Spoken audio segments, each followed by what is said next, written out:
بسم الله الرحمن الرحيم. لا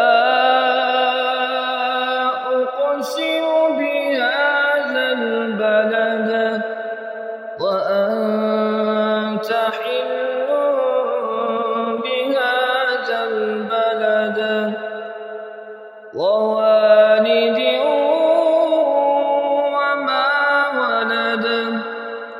لقد خلقنا الإنسان في كبد أيحسب أن لن يقدر عليه أحد يقول أهلكت مالا لبدا أيحسب أن لم يره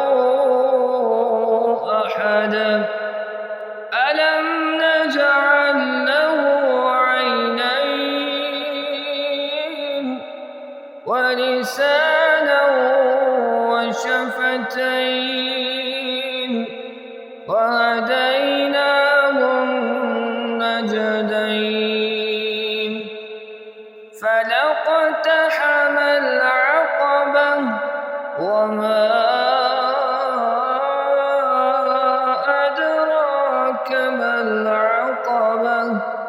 فك رقبة أو إطعام في يوم ذي مسغبة يتيما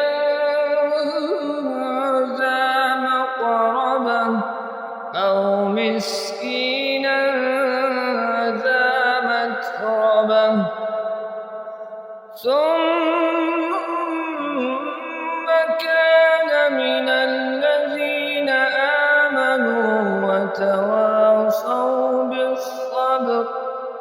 وتواصوا بالمرحمة أولئك أصحاب الميمنة والذين كفروا بآياتنا